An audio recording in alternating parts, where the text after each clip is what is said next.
नमस्कार, स्वागत है आप सभी का हिमाचल प्रदेश की खबरों में। मैं आपके साथ निकिता कश्यप। बुलेटिन की शुरुआत करते हैं। मुख्यमंत्री सुखविंदर सिंह सुक्खू ने अमृतसर में ऐतिहासिक और विश्व प्रसिद्ध स्वर्ण मंदिर में शीश झुकाया और सभी के सुखमय जीवन, अच्छे स्वास्थ्य और बेहतर भविष्य की प्रार्थना की। आपको बताते चले कि स्वर्ण मंदिर समूचे विश्व में हरमंदिर साहिब और श्री दरबार साहिब के नाम से भी विख्यात है और यहाँ देश विदेश से करोड़ों की संख्या में श्रद्धालु अपना शीश झुकाने पहुंचते हैं। और इस अवसर पर मुख्यमंत्री ने कहा कि स्वर्ण मंदिर हमारी आस्था और समर्पण का प्रतीक है। यह मनुष्य को क्रम की प्रधानता और भारतीय संस्कृति की विशालता का बोध होता है। उन्होंने कहा कि गुरुओं की शिक्षाओं की प्रासंगिकता आज पहले से कहीं अधिक है।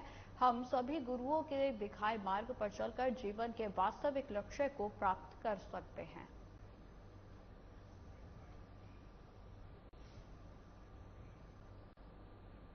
हिमाचल प्रदेश विधानसभा में 7 दिन तक चली मानसून सत्र की कार्रवाई के दौरान सदन में कुल 743 तारांकित और अतारांकित प्रश्न विधायकों से पूछे गए और इसके अलावा नियम 61 के तहत कुल 8 विषयों, नियम 62 के तहत 5 विषयों पर चर्चा हुई। वहीं प्रदेश में आई आपदा को लेकर 3 दिनों तक चर्चा चली, जिसमें पक्ष और विपक्ष के 52 विधायकों ने हिस्सा लिया। इस दौरान हिमाचल सरकार ने आपदा को राष्ट्रीय आपदा घोषित करने के साथ हिमाचल को 12,000 करोड़ की विशेष आर्थिक मदद देने के लिए केंद्र सरकार को प्रस्ताव भेजा है। वहीं नेता प्रतिपक्ष जयराम ठाकुर ने कहा कि 7 दिन तक सत्र की कार्रवाई काफी महत्वपूर्ण रही। विपक्ष ने जनता के मुद्दों को सदन में उठाने का पूरा प्रयास किया। हालांकि सरकार की तरफ से विपक्ष की आवाज को दबाने का सदन में पूरा प्रयास हुआ। वहीं संसदीय कार्य मंत्री हर्षवर्धन चौहान ने कहा कि 7 दिन की सदन की कार्रवाई में विपक्ष की तरफ से जो भी सवाल और मुद्दे उठाए गए, सरकार ने उनका जवाब देने की पूरी कोशिश की। 14वीं विधानसभा का तीसरा सत्र अपेक्षा अनुरूप सफलता के साथ संपन्न हुआ है। सदन की कार्रवाई 36 घंटे 36 मिनट चली है, जबकि जो 7 सीटिंग थी उसमें 35 घंटे बनते हैं, लेकिन हमने उससे ज्यादा काम किया है और उत्पादकता 106% रही है। यह सत्र 18 सितंबर से 2 बजे आरंभ हुआ था। कुल 7 बैठकें इसमें आयोजित हुई हैं और स्वर्गीय खूबराम जी के प्रति शोक उद्गार तथा भारी वर्षा के कारण आई प्राकृतिक आपदा से जो 441 बहुमूल्य लोगों को जो हमने खोया, उनके प्रति भी सदन में हमने संवेदना व्यक्त की है। इस बार का विधानसभा का यह सत्र अलग परिस्थितियों का सत्र था, क्योंकि आपदा एक बहुत बड़ा विषय था और स्वाभाविक रूप से उस पर चर्चा होनी थी। और जैसा विधानसभा अध्यक्ष महोदय जी ने भी आप सबके सामने जिक्र किया कि बहुत लंबी चर्चा हुई और बहुत सारे सदस्यों, अधिकांश सदस्यों ने उसमें हिस्सा भी लिया। और उसके पश्चात और भी जो मसले थे प्रदेश से संबंधित, उन प्रश्नों का, उन डिस्कशंस का यहाँ चर्चा होना स्वाभाविक था, वो भी हुई है।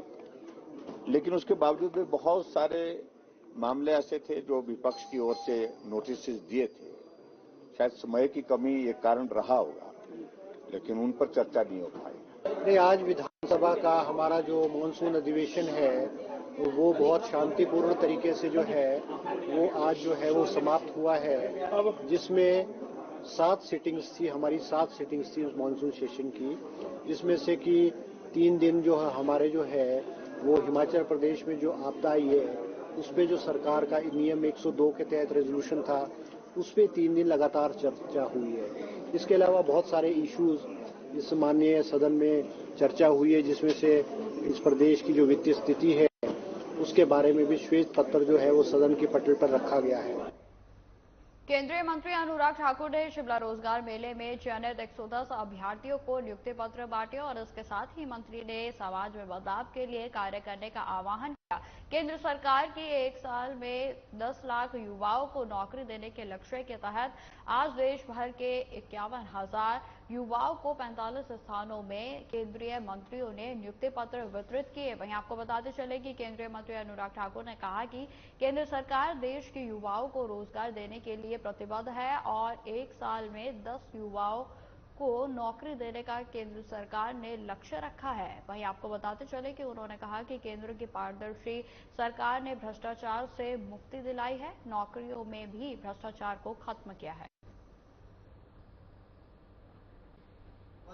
प्रधानमंत्री रोजगार मेला के अंतर्गत 10 लाख भारतीयों को सरकारी क्षेत्र में नियुक्ति पत्र देने का जो एक संकल्प माननीय प्रधानमंत्री जी ने लिया है, उसी के चलते आज 51,000 युवाओं को रोजगार देश भर में दिया गया।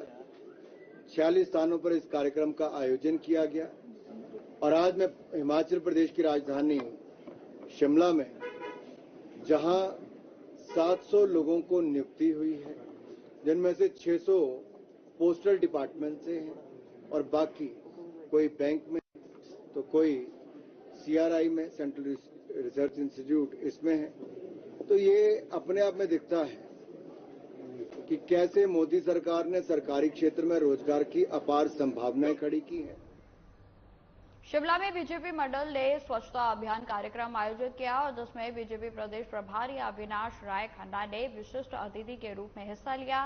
इस कार्यक्रम की अध्यक्षता मंडल अध्यक्ष सुनील धर ने की। वहीं आपको बताते चले कि इस दौरान अविनाश राय खन्ना ने कहा कि बीजेपी हर साल प्रधानमंत्री नरेंद्र मोदी के जन्मदिन को सेवा पखवाड़े के रूप में मनाती है और इसके अंतर्गत बीजेपी के सभी कार्यकर्ता अनेकों सेवा कार्य करते हैं। कार्यक्रम में करण नंदा, रामा ठाकुर, सपना कश्यप समेत भारी संख्या में बीजेपी के कार्यकर्ता मौजूद रहे। जैसे हम सबको पता है कि मोदी जी का जन्मदिन 17 सितंबर को था। 17 सितंबर से लेकर 2 अक्टूबर को 2 महापुरुषों का जन्मदिन है, महात्मा गांधी जी का, लाल बहादुर शास्त्री जी का। ये 15 दिन होते हैं। उस 15 दिनों में अलग अलग सेवा के कार्य हो रहे हैं। उसमें से एक स्वच्छता का भी कार्यक्रम है, तो ब्लड डोनेशन कैंप भी हुए। आज शिमला में हम लोगों ने अपने सभी कार्यकर्ताओं से मिलकर इस पार्क को साफ किया है और यहाँ का जितना भी कूड़ा करकट था उसको उठाकर बोरियों बंद कर कारपोरेशन के कर्मचारियों को सौंप दिया है ताकि स्वच्छता बनी रहे। प्रदेश में आई आपदा के चलते प्रदेश में पर्यटन व्यवसाय को सबसे ज्यादा नुकसान हुआ है। वहीं आपको बता दें कि 2 महीने से पर्यटन कारोबार पूरे तरीके से चौपट हो गया। वहीं अब पर्यटन विभाग पर्यटन कारोबार को दोबारा से पटरी पर लाने के लिए प्लान तैयार कर रहा है। पर्यटन निगम के अध्यक्ष RS बाली ने कहा कि हिमाचल में आपदा से भारी नुकसान हुआ था और इस आपदा में पर्यटन कारोबार को सबसे ज्यादा नुकसान हुआ है और अब पर्यटन कारोबार पटरी पर लौट रहा है। उन्होंने कहा कि हिमाचल प्रदेश पूरी तरह से सुरक्षित है और पर्यटक हिमाचल में आ सकते हैं। वहीं उन्होंने कहा कि प्रदेश में एयर कनेक्टिविटी को लेकर भी सरकार गंभीर है और प्रदेश में नियमित फ्लाइट चले, इसके लिए भी प्रयास किया जा रहा है।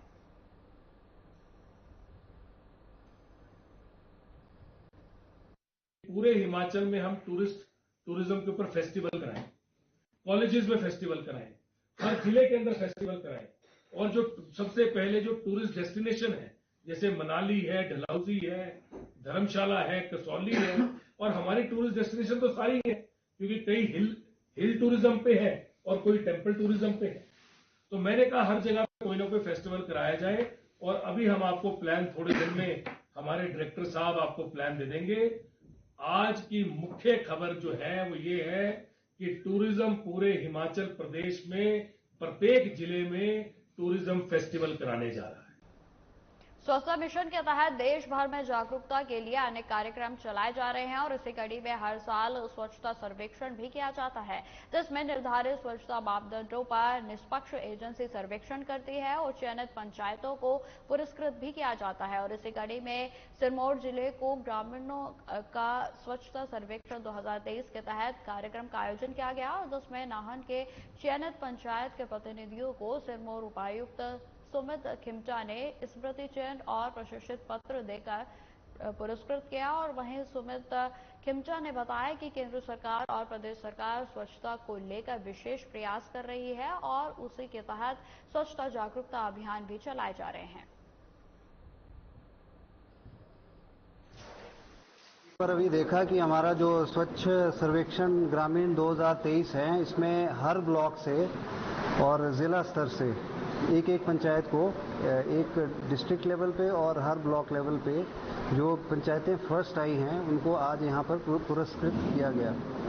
और इसमें जैसा कि यहाँ पर काफ़ी विस्तृत में चर्चा हुई है, अलग अलग पैरामीटर्स थे जिसके हिसाब से इनकी चॉइस की गई थी, जिसमें एक इम्पर्सनल जो एजेंसी है, थर्ड पार्टी असेसमेंट पंचायत में जाके हुआ है। और जो हमारे लोकल पंचायती राज इंस्टीट्यूशंस के लोग थे, इनको आइडिया भी नहीं था कि वो आकर सर्वेक्षण करके।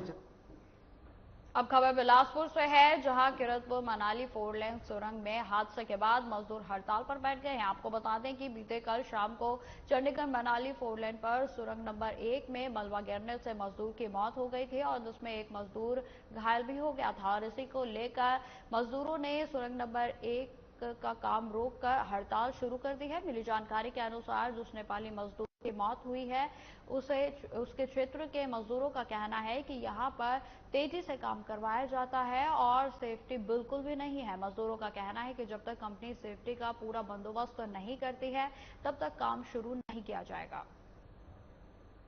जबरदस्ती गौतम फोरमैन है, वो इन्हें डरा धमका के काम करा रहा है। कोई सेफ्टी नहीं है। वो सेफ्टी वाला आता है तो सर हेलमेट देखता है, गमबूट देखता है, बाजीत नहीं देखता है, कोई नहीं देखता है। अब हमने पहले से बोला स्क्रीनिंग कराओ, उसके बाद वायरमेंट सर्किट जो भी होता है वो कराने के बाद बंदे को नीचे काम कराओ। टनल पूरा बेच रहा है सर, जाके उनको भी ले लो, फोटो फाटो जो भी लेना है। टनल पूरा गाडर गुडर बैठ के चुका है, उसका नीचे हमारा काम कराया जा रहा है। काम नहीं हुआ, वो नहीं हुआ। हमने बोला इतना खतरा का काम है, धीरे ही होता है, जल्दी काम थोड़ा ही होता है इसमें। बोलते हैं तो तुम लोग तो फ्री में पैसा लेने वाला है, बोलता है। फ्री में तो उन लोग ले रहे हैं ना।